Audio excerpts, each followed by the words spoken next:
Today is the 12th of September 2024, day 6 of our spring 7-day Sesshin. And we're going to continue from where we left off yesterday, reading from Subtle Sound, the Zen Teachings of Maureen Stewart, edited by Roko Sherry Chayat. And we were in a section called No Big Deal.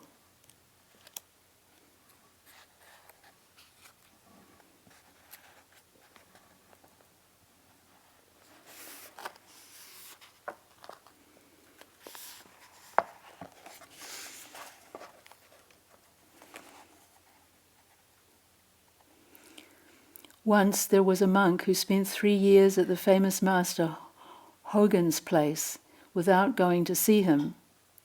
Finally, Hogen asked him why he never came to him to inquire about Buddhism.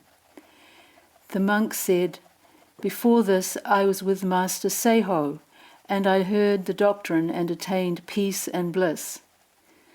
Hogen asked him what words had brought him this peace, and the monk said, he had asked Seiho, "How is it the self of this disciple?" Seiho had responded, "The lamp boy is looking for the light." Hogen said, "Well, that's a very nice phrase, but you probably have not understood it." So the monk, a little angered that his wonderful realization was being questioned, told Hogen, "Well, this is how I understand it. The lamp boy is in charge of the lights. Taking the light to go to look for the light is like me taking myself to look for the self." Hogen said, "I knew it. You have not understood at all. If that were Buddhism, it would have never lasted until now." The monk was very upset. He got up at once and started to leave, thinking to himself, "What am I doing studying under such a fool? He doesn't even see how wonderful my understanding is." After going a little way, however, it occurred to him that this Hogen was supposed to be a man of great spiritual attainment, one of the wisest teachers around. So maybe there was something to what he had said. So he went back, and this time he said, "I've been wrong. I bow and ask your pardon. In reverence and repentance I ask, how is it the self of this disciple?" Now it takes a lot of courage and humility to turn around and go back when you've been pushed down by like that. So we can really appreciate this monk's sincerity. He really was not asking this question in an idle fashion. How is it the self of this disciple? Hogen replied to this question, "The lamp boy is looking for the light." And with this, suddenly the monk had true enlightenment.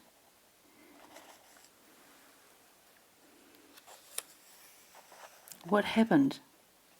The first time around, the monk was dwelling in the realm of the intellect, of concepts, of somebody else's words, some prepared answer.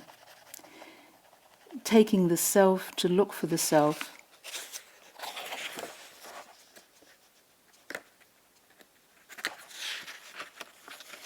was his imitative way of saying the self is the Buddha, and there was no more than painting a picture. And was no more than painting a picture. And when Hogen repeated his answer, let me read that again. When Hogen rejected his answer, the monk's angry reaction was a confirmation that he really hadn't understood. Yet he went back and he asked Hogen's pardon. This is the point, the essential matter, that he let go of his egocentric self to allow himself to become one with his teacher. When he asked Hogen's pardon, those words were his own. So this monk had really let go of knowing, of holding an answer. And in that altered state, when he heard the lamp boy searches for the lamp, then it really could penetrate deep into his psyche.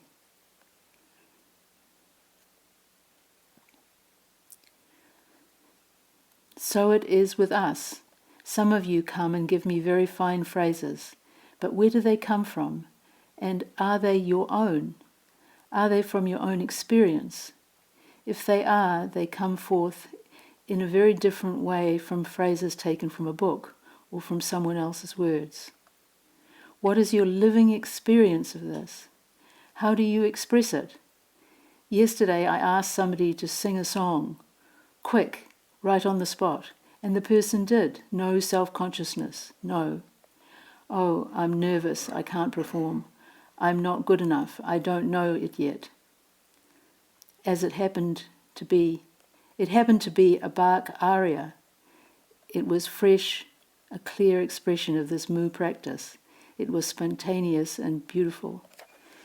Of course, not all of us could sing Bach if I asked this question, but we might possibly come forth with a rendition of Three Blind Mice, something like that. Just a note on singing songs. Here we in New Zealand, we live embedded in a culture in which songs play an integral role in community life, and a song is sung as a sort of underlining or footnote to talks that are done on the marae. And I've, on a number of occasions, been with Pākehā party going onto a marae and feeling a little embarrassed at how we might render te reo songs, and probably not very in tune either. And I heard from recently that there's a New Zealand poet, and he's also a GP, Glenn Colquhoun, I don't know quite how to pronounce the second name, but anyway, he has put out a book of material that to fill this gap of including songs that Pākehā could sing as they're coming onto marae, and I'm interested to see that. I think it would be lovely if our community learnt some songs that we could then bring forth spontaneously as the need arose.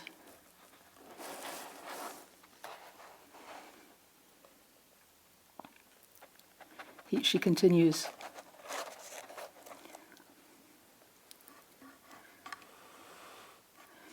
When we let go of all our intellectual stuff, all our indirect and static knowledge, we allow ourselves to get in touch with the dynamic and direct, intuitive understanding that we all have. And out of this comes real freedom, freedom to express whatever is in the moment. Like the burglar who locked his son in a chest as a way of teaching him his trade, a good Zen teacher puts the student in a box from which there seems to be no way out. The student must find the answer in his or her own way. That's a pretty good description of a koan, to be put in a box in which there seems to be no way out, or everything we try is rejected. She also mentions, this is quite a well-known story in Zen circles, of maybe in Chinese culture, of a burglar whose son asked if he could learn his trade. And so the burglar arranged for them to go to burgle a particular house. And then when they got there in the middle of the night, he pushed his son into a chest and locked it, and then said, banged on something loudly and said, "Thief, thief!" and then disappeared to leave his son to figure out how to get out and escape out of the house without being found. It's a funny kind of story, but it's a good image of what we find ourselves. The dilemma we find ourselves in with the koan work, which is another way we could put it, is facing ourselves,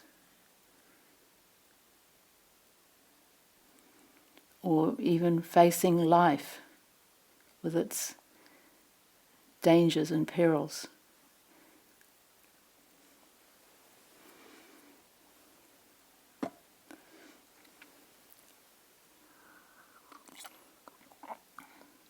A good Zen teacher puts the student in a box from which there seems to be no way out. The student must find his or her own way out.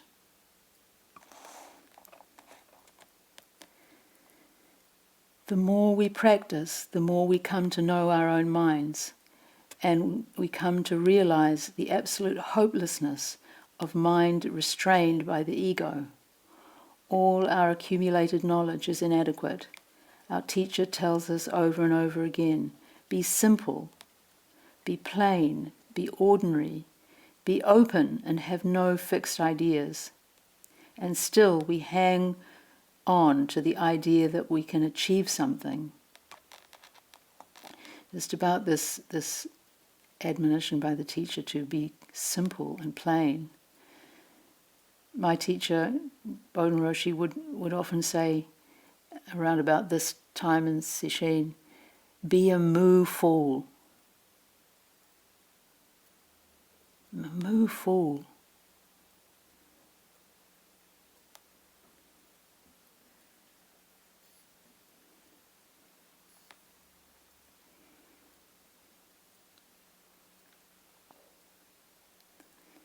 We can be very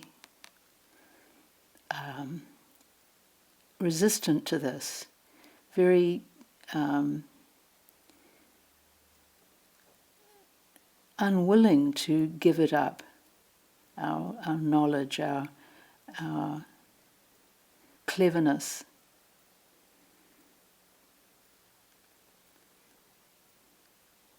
A young man told me that he was walking step after step after step, and how wonderful it was. Finally, he had given up the idea that he had to do something. When we completely surrender into this, then everything goes quite smoothly. When we give up the egoistic effort, when we stop saying, I have certain standards, or I demand such and such from myself, then when we give this up, we can do the very best we can. We walk with full concentration in the moment and let everything else take care of itself.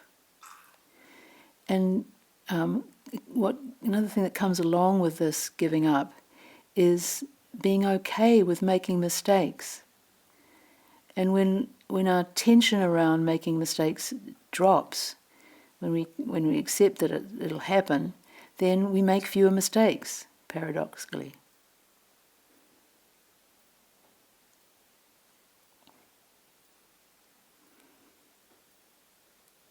Something else that must be given up is the idea of labeling. This universe and everything in it, including ourselves, is in a flowing situation. There are no fixed entities. The true Buddhist doesn't say, I am a Buddhist, or I am a Zen Buddhist, or I am a Tibetan Buddhist. We are just human beings. When the Buddha was asked to give a definition of reality, he didn't put any label on it. He referred to ongoing, or not becoming, not made, or not compounded. He directed us to look into matters of our own experience, to examine the nature of suffering. Just a little bit about this first part, about the true Buddhist doesn't say, I'm a Buddhist. I don't know if I agree entirely with that, but you could say the true Buddhist doesn't hold that identity too tightly. There might be situations in which we say, I'm a Buddhist or I'm a Zen Buddhist, but it's lightly held.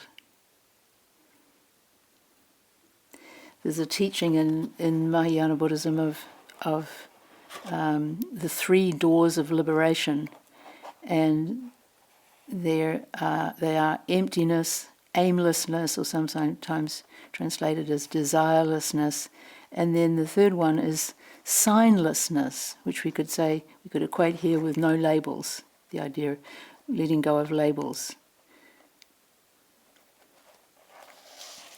Not getting caught up in the signifiers of our experience.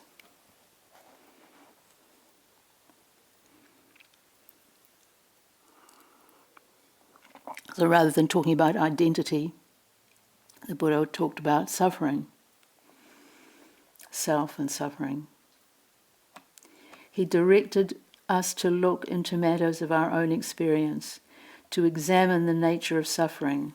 Where does our suffering come from? My way, my opinion. This is the way things should be. I have to do it this way. These are the kinds of recurring thoughts that can be let go of. And when we do, we discover a much larger and more interesting world.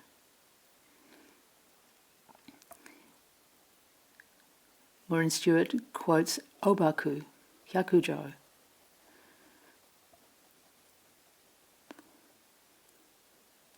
No, Obaku. He said, mind, universal mind or reality, is no other than the Buddha. And Buddha is no other than sentient beings. When mind assumes the form of sentient beings, it has suffered no decrease. And when it has become a Buddha, it has added nothing to itself. Just to take this in for a moment.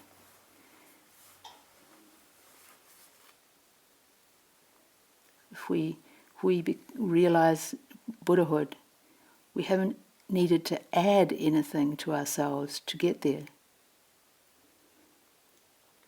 And when a Buddha takes the form of a sentient being, that Buddha hasn't needed to acquire anything or even lose anything.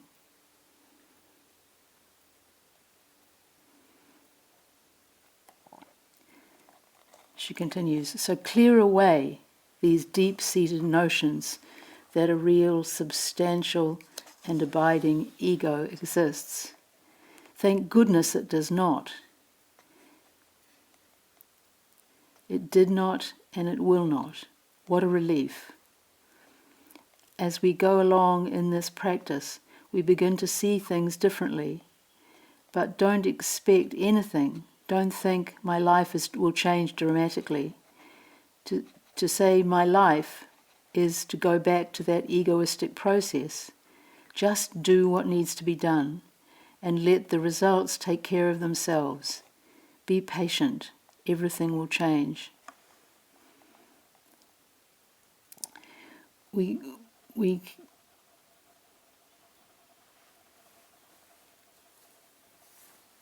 can really put our faith simply in impermanence.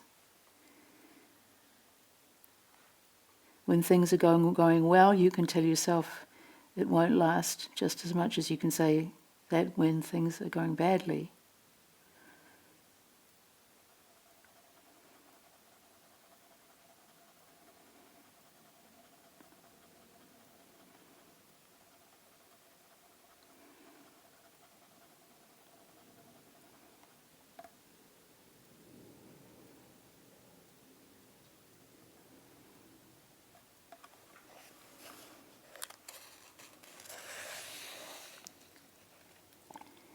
The other thing that we could question here is saying, she says, don't think my life will change dramatically. In other words, start thinking about how things are going to be better when you have realized X, Y, or Z.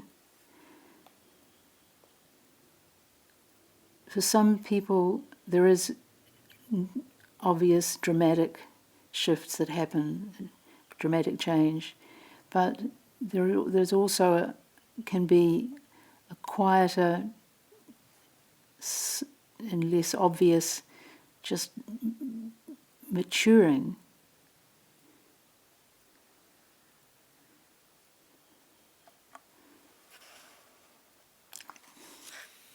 Expectations, though, just get in the way.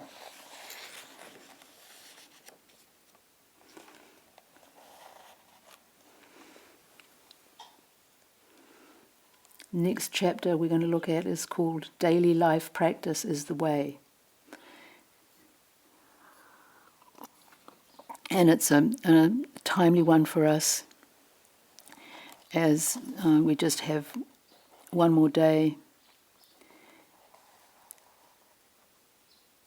before we'll be returning to our daily lives. And to leave Sesshin well is important. We have to take care with this, to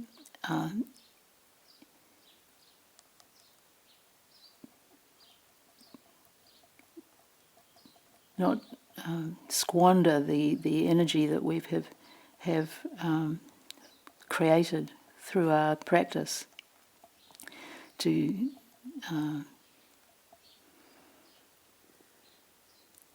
take care of our minds and body when we come out of a Sesshin.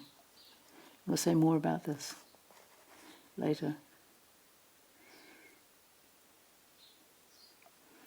She writes,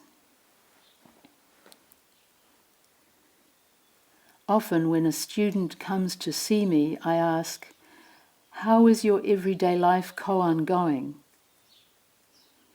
Our strong, formal Zen training helps us live our ordinary lives supremely well, to the best of our ability, not making inordinate demands of ourselves, but accepting what we can do step by step, not being discouraged because things do not go as perfectly as we think they should go, but being patient and mindful, and observing how this condition changes moment after moment, sitting after sitting.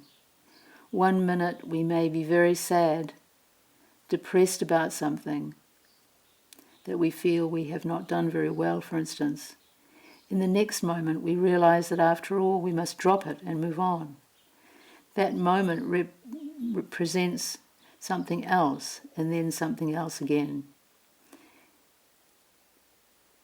Being constantly aware of impermanence, how wonderful and helpful that is in our lives."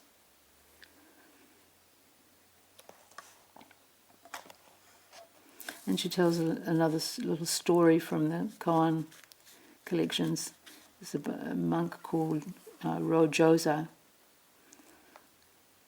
Rojosa was once lifting a kettle for the tea ceremony when he accidentally overturned it.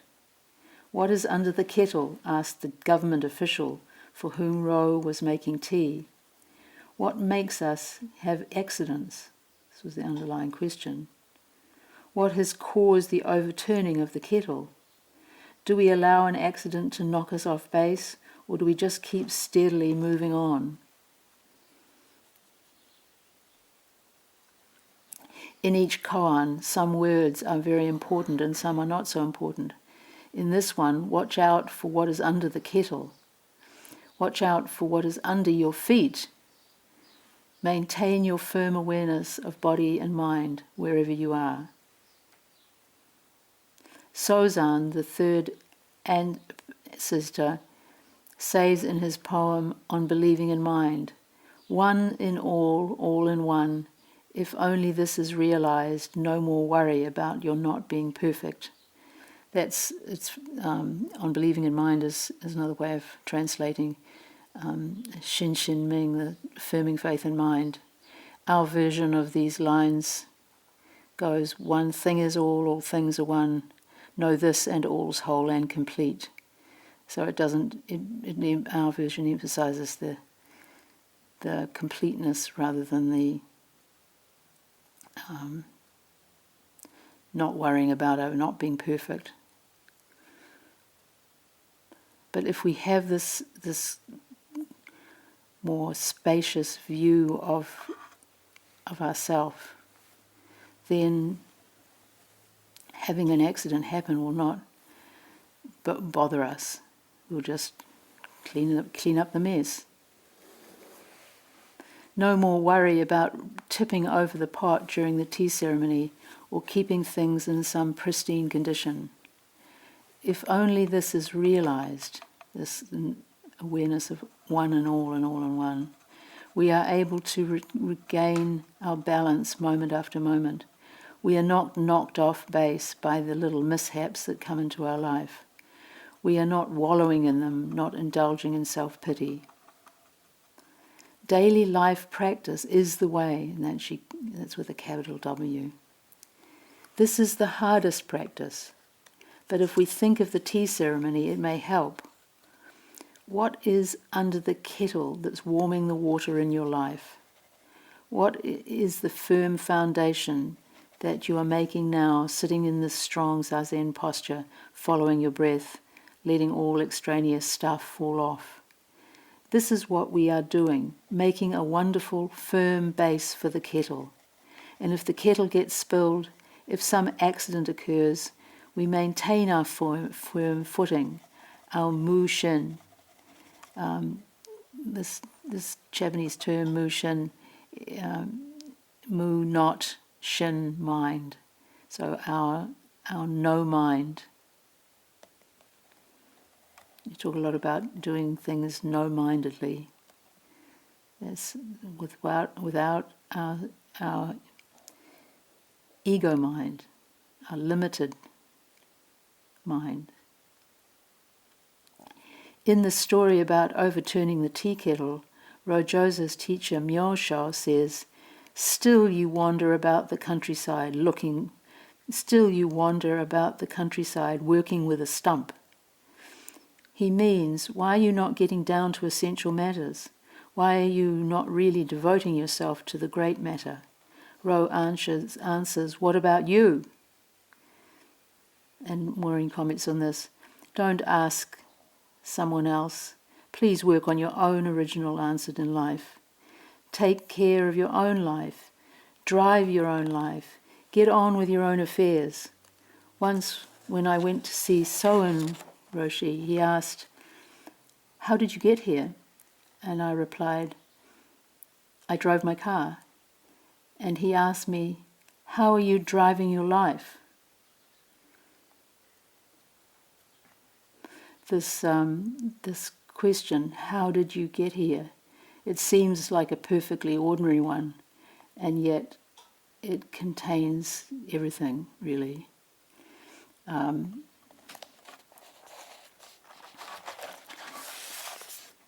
It's at the center of the what is this koan? I just want to read a little bit from an article by Martin Batchelor. This appeared in Tricycle magazine in 2008, and it's on this particularly Korean Zen koan of what is this.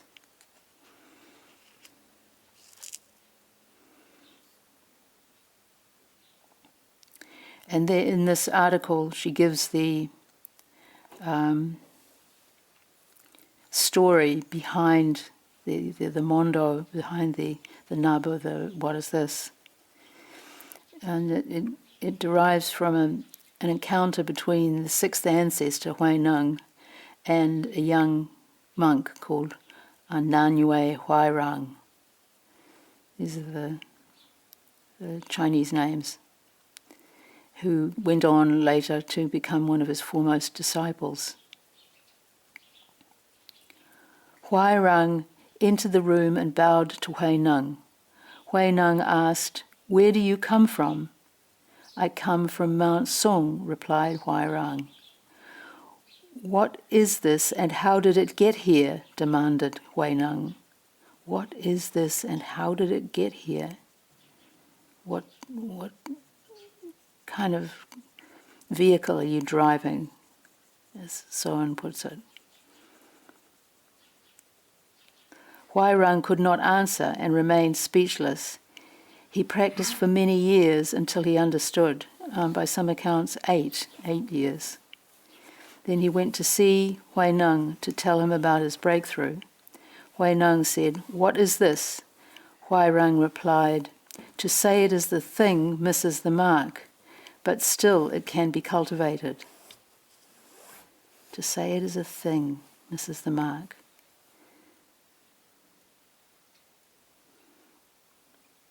So the whole story is the koan and the question that comes out of it, the central point, the huado, or huado means the head of speech. In other words, what comes prior to speech. This is the nub, always with the koan. She goes on to talk a little bit about practicing with what is this. The practice is very simple. Whether you are walking, standing, sitting, or lying down, you ask repeatedly, what is this? What is this? You have to be careful not to slip into intellectual inquiry, for you are not looking for an intellectual answer. You are turning the light of inquiry back onto yourself and your whole experience in this moment. You are not asking, what is this thought, sound, sensation, or external object? If you need to put it into a meaningful context, you are asking, what is it that is hearing, feeling, thinking? You are not asking, what is the taste of the tea or the tea itself? You are asking, what is it that tastes the tea? What is it before you even taste the tea?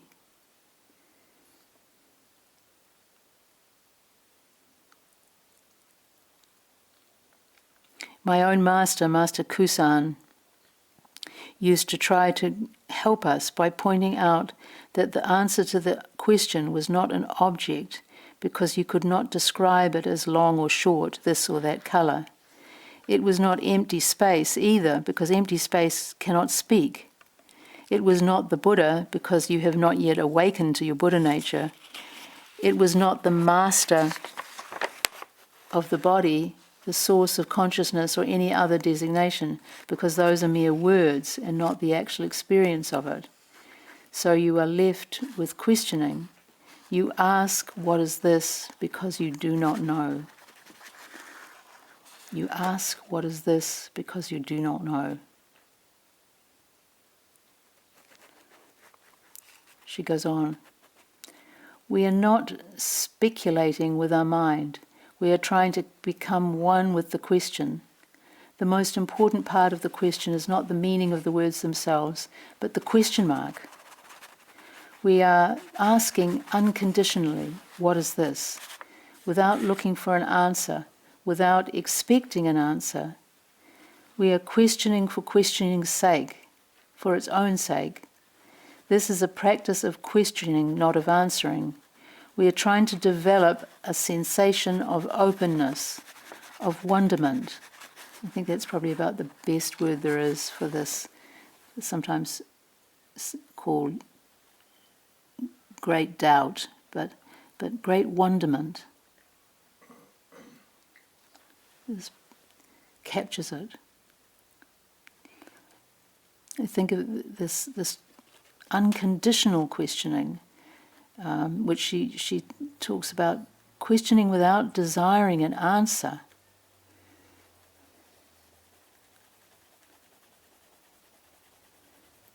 Questioning without any expectation of return on our investment, you could say.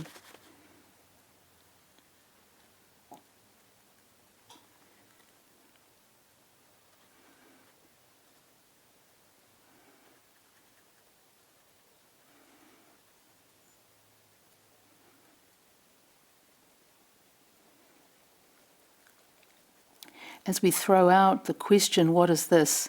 We are opening ourselves to the moment. There is no place we can rest.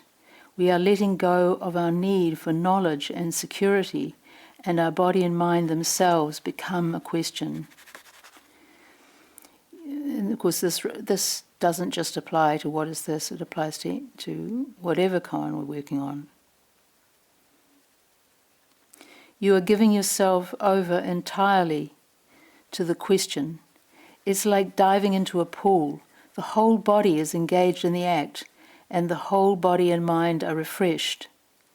You are trying to develop a sensation of questioning and an inquiry that brings about the sense of bewilderment you feel when you have lost something. You you are going somewhere, you put your hand in your pocket to grab your car keys, they are not there. You check this corner and that corner of the pocket again and again, and there is nothing. For a moment before you try to remember where you've left them, you're totally perplexed. You have no idea what might have happened. This is very similar to the sensation you were trying to develop in Zen questioning.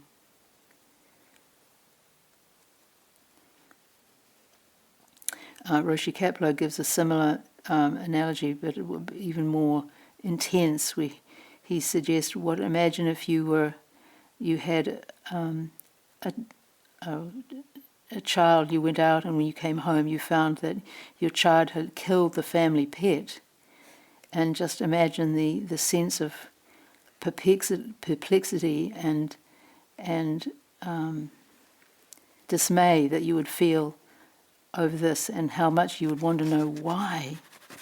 What has happened here? So that level of intensity of questioning is required. Concentration and inquiry are brought together with this technique. Concentration is developed as you come back again and again to the words of the question, back to the present moment. The question is the anchor of your meditation, the fixed point. By cultivating concentration, you allow for a certain calmness and spaciousness to develop. The process of inquiry is vivid because you are not repeating the words like a mantra. The words themselves are not sacred and do not have any special resonance. They are just the diving board from which you dive into a pool of questioning. By repeatedly questioning with the energy and interest of someone who has just discovered that she has lost something, you evoke a brightness in your whole being. The questioning gives you energy because there is no place to rest, and it allows for more possibilities and less certainty. It is the kind of wonderment similar to a young child's when he discovers and marvels at the world around him. Very immediate, not lost in the future or in the past. This practice is just being with the moment and looking deeply, asking, what is this? And being open to this as it happens. So just a bit of a digression there.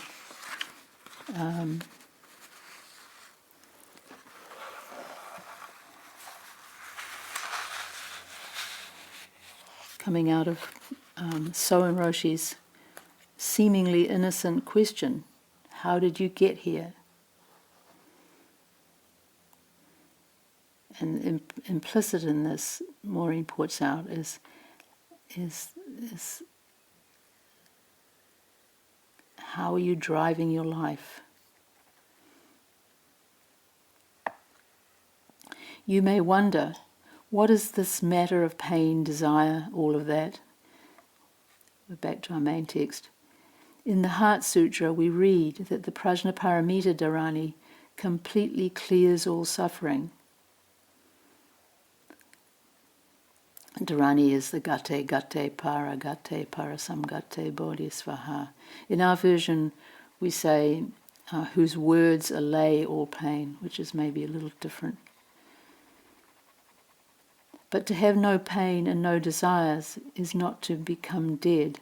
In fact, it means to have no connection with selfishness. This is where our pain comes from. Often we feel pain for others' suffering, but the pain of dissatisfaction and depression are connected with selfish ideas.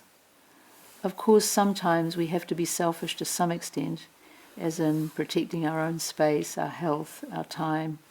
But when this small self just stays small and does not expand to more than itself, then indeed there is pain. When this small self finds itself enveloped in the wider and deeper being, then it is not merely a relative self, and we can accept the pains of everyday life with more courage and more endurance. This is what Zen gives us. reading this paragraph reminded me of the practice of the American Soto Zen teacher, Darlene Cohen, the late Darlene Cohen.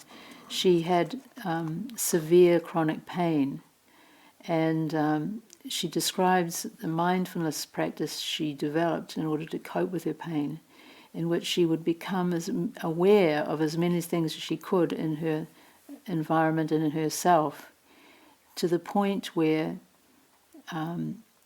she was aware of so many things that her pain was still there, of course, but it had diminished in importance and in relative size related to all the other things that she was aware of in any given moment. So her mindfulness practice expanded her world way many times, and so the relative position of her severe pain and all of that was much reduced.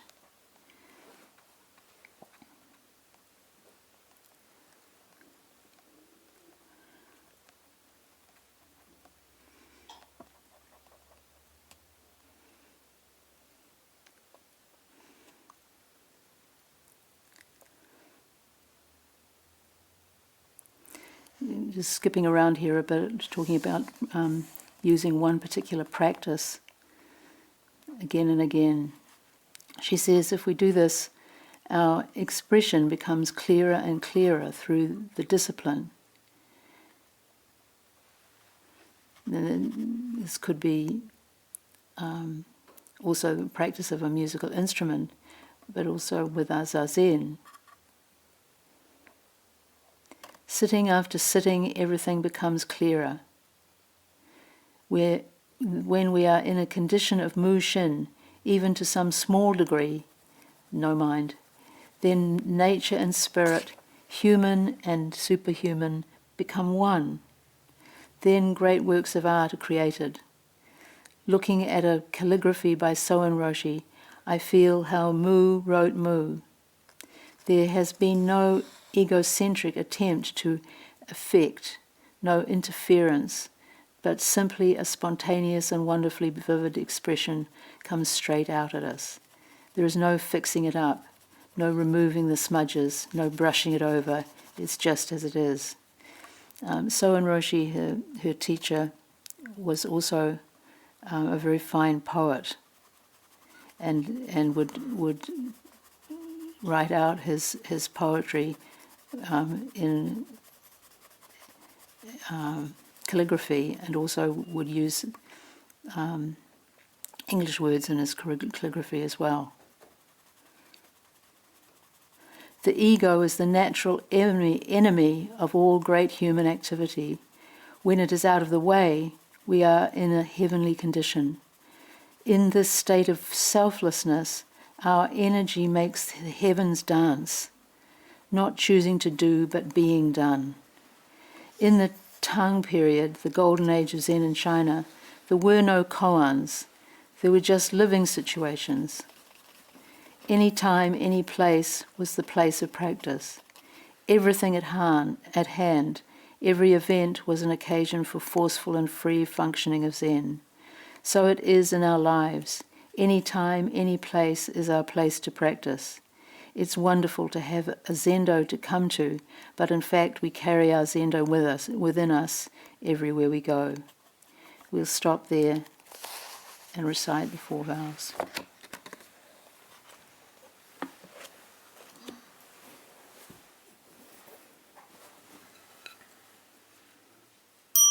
All beings without number, I vow to liberate.